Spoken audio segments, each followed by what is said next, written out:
I'm afraid it's all beyond me. As for Jimmy, he just speaks a different language from any of us. Where did you say he's gone? He's gone to see Mrs. Tanner. Who? Hugh Tanner's mother. Oh, I see. She's taken ill, a stroke, and he's abroad, as you know, so she's gone to London. He's gone to London to see her. Didn't she start him off in this sweet school business? Yes. You didn't know it? No. So who's looking after the sweet school? Look, he should be in soon. Oh, yes, of course. Does he know too? Yes, his room's just across the landing. I often wondered what it was like. Where you were living, I mean. You didn't tell us very much in your letters. There wasn't a great deal to tell you. There's not much social life here. Oh, I know what you mean. You were afraid of being Yes, you. I thought it was high treason of me to write to you at all. You said I'd have to dodge downstairs for the post to get my letters, and even then I had to hide them. You really lost me touch on. Yes, make no mistake about that. He hates all of us. It seems a great pity. It was also unfortunate. Unfortunate and unnecessary. I can't help but feel we have a certain amount of right on this side. Right, right. It's a little late to admit it, I know, but your mother and I weren't entirely free from blame. I always felt she went too far over here. I did my best to stop her, but she seemed to have made up her mind that if he will marry you, he must be a criminal at the very least.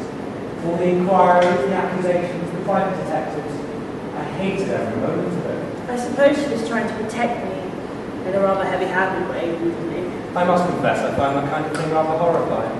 I try to think now it never happened. I didn't approve of Jimmy, and I don't suppose I ever should. But looking back on it now, it might have been better for all of us if I would never attempted to interfere. At least it would have been a little more dignified. It wasn't your fault. I don't know. We were all to blame in our different ways. No doubt Jimmy acts in good faith. He's honest enough, whatever else he may be. And your mother, in a heavy-handed way, as you put it, acted in good faith as well. Perhaps you and I were the ones most to blame. You and I? I fear you may take after me a little, my dear.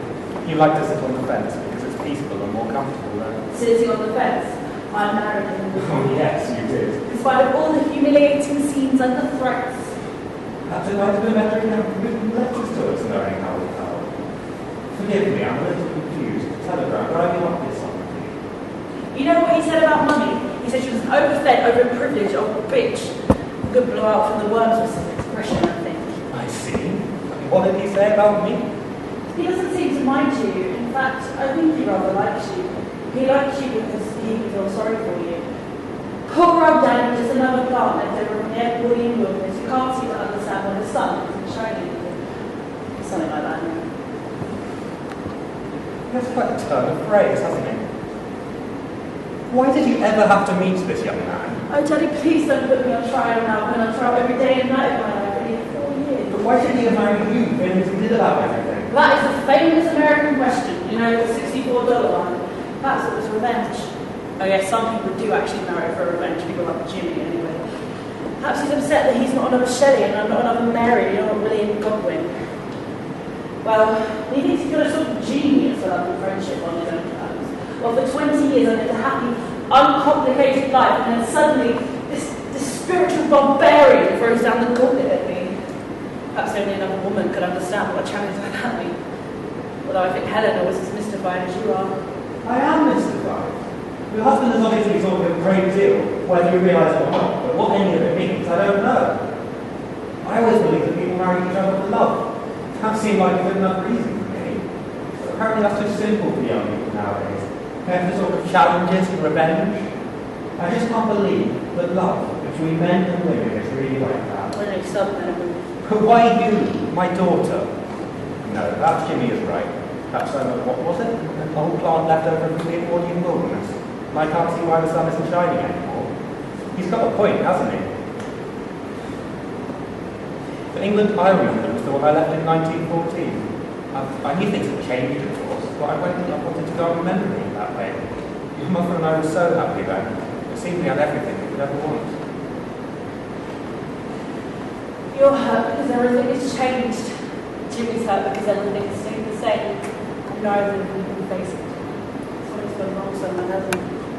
It looks like it, my dear. This is a big step you're taking. Are you sure you want to come back? It's just really what you want. Sorry, I just came to see if you needed any help packing. But it looks like you're all finished. Already? Have you got everything? Well, no, but Cliff can send the rest on sometime. He should have been here by now. Oh, of course, it's sure we're home today. Well, I don't know this is the car then. We best get along. Your mother will be worried, I know. I promised her I'd bring her when I got here. She's not very well. Oh, no, I hope my telegrams don't upset her very much. Perhaps I shouldn't. Oh, not at all. In fact, you did very kind indeed. She tried to come with me, but I had to talk her out of it. That's for everyone. So, where's your case, Alan? You have to tell me where it is. I'll take it down this one. Unfortunately, I shan't be coming with you tonight.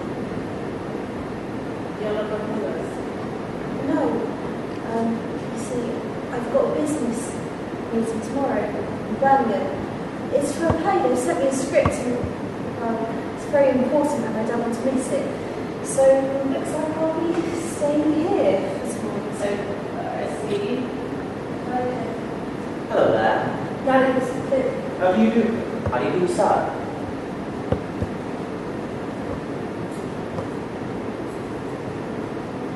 Well, we best get along. Don't be long, Alison. Goodbye, Helen. I expect you to be seeing you soon. Yeah, I'm sure I'll be back in a day or two. Well then, goodbye, girl. Goodbye, sir.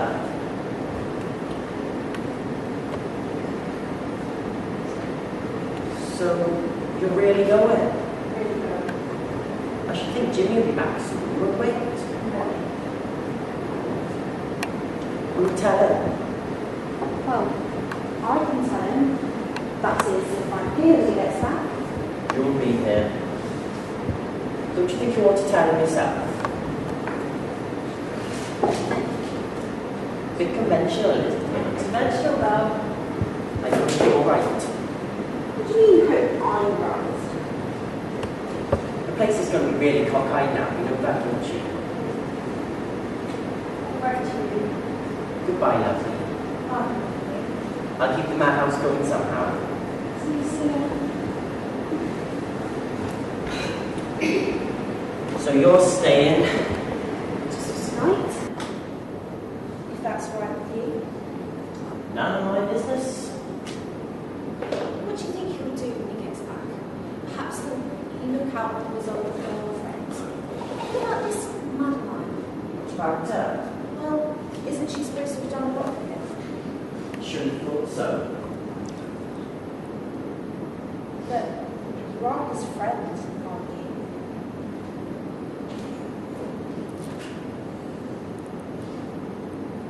She was almost old enough to be his mother. Should have thought that had something to do with it.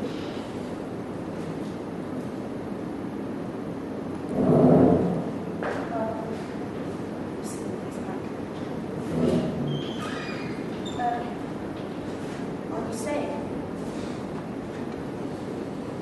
No. There's a train in 5 minutes from London. And just in case he is on it, we go in.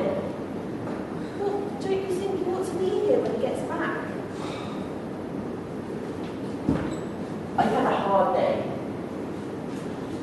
I don't want to see anyone hurt. I've had something to eat. And a few drinks. I think I'll pick up some nice little tart in a milk bar.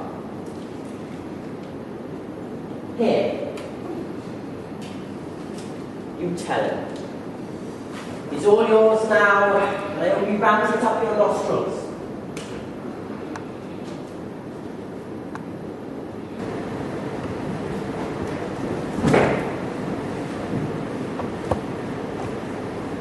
That bastard nearly ran me down in this car. Now, if he'd killed me, that really would have been ironical. And to think that my wife should have been a passenger. A passenger! What's wrong with everybody today? Cliff practically walked into me coming out of the house, but he bolted up the other way as if he hadn't seen me. You're the only one afraid of not staying.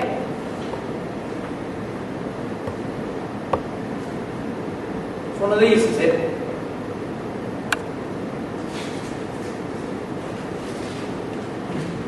Did you write this for her? My dear, I must get away. I don't suppose you will understand, but please try. I need peace so desperately, and at the moment I'm willing to sacrifice everything just for that. I don't know what's going to happen to us. I know we'll be feeling wretched and bitter, but try to be a little patient with me. I shall always have a deep, loving need of you, Alison.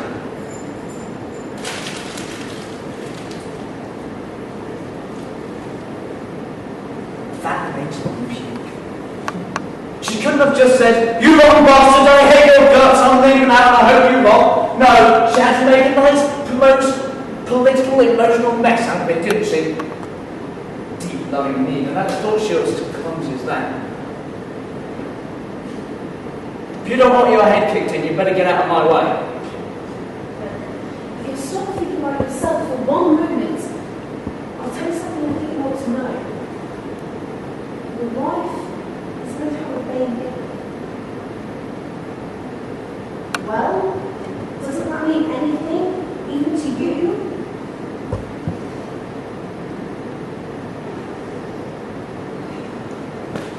All right, yes, I am surprised. I give you that. But did you honestly expect me to go soggy at the knees and collapse with remorse? I don't care if she's going to have a baby. I don't care if it has 2 heads. Do I disgust you? Well, go on, slap my face. But remember what I told you before with you. For 11 hours now, I've been watching someone I love very much go through the sordid process of dying. She was alone, and I was the only one with her. And come Thursday, when I have to walk behind that coffin, I'll be on my own again, because that stupid bitch couldn't even send her a bunch of flowers.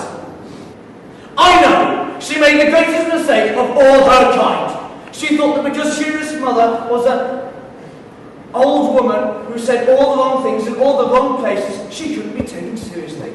And yet you think I should be covering with awe because that cruel, stupid bitch is going to have a baby?